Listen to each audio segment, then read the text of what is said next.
Hello, I'm Dan McCullough.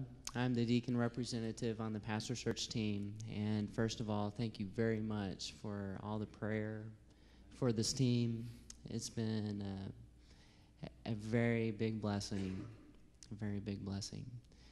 Initially, when I was asked about being on the team, I was a little uneasy and kind of hesitant, only because of the fact that I have a very close relationship with Eric. And knowing that and knowing how I felt about the process, I knew that I could very well be telling Eric and you all that he was not going to be our next pastor. And that was a little unsettling, but God began to speak to my heart, and Sam and Keith and the other deacons were encouraging and prodding, and so anyway, I volunteered to be on the team, and it's been a great experience.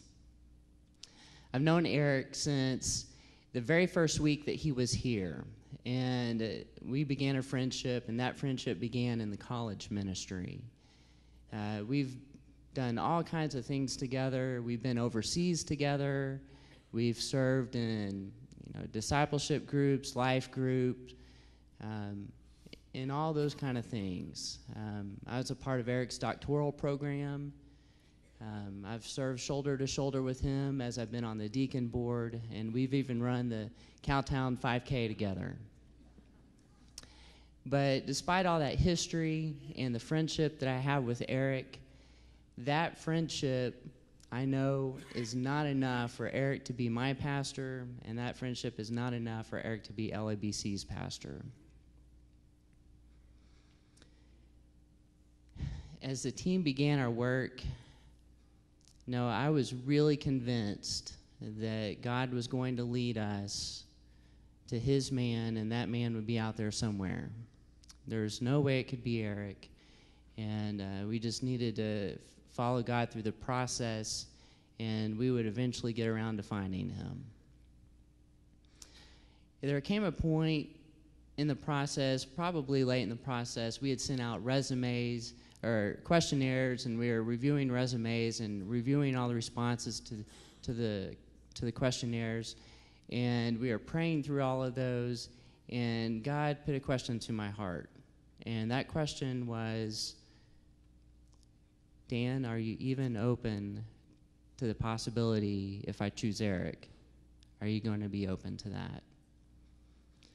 And, typically I would think you'd want to get an answer from God and have peace from that, but ironically, the question from God gave me a lot of peace, and that was a really good peace that I hadn't felt since the beginning of the process.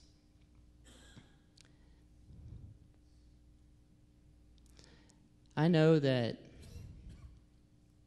our church is on a journey, and we're at the point in our journey as a church where this is the beginning of the best decade that we have ever had.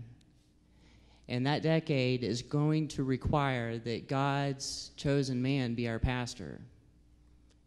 It will be that. But if it was less than that, that would be a significant setback for us, for all of us in God's economy. And that's why it needs to be God's chosen man. So with all of these expectations and all of the fears you could think of, and all the concerns, I really needed to have God's clarity from every single one of the candidates that we interviewed, from every single one of them. And we interviewed some great guys. They were all great men. But I had some really difficult questions that I needed answers to, not only for me, but for all of us, for LABC. And I believe that all those questions were answered. Now, when we began interviewing the candidates, they were good interviews. But when we got to Eric's interview, it really became an encounter with God's peace, with God's hope, and with God's strength. And as I reflected on that, you know, God spoke his hope and his peace straight into my heart, and he did that through Eric. So through that process, God confirmed to me that Eric Herstrom is his chosen man, and he did that through the interview, and he did that through the testimony of the references that we had for Eric. He really did. And I thank you all for praying for us through this process. Thank you.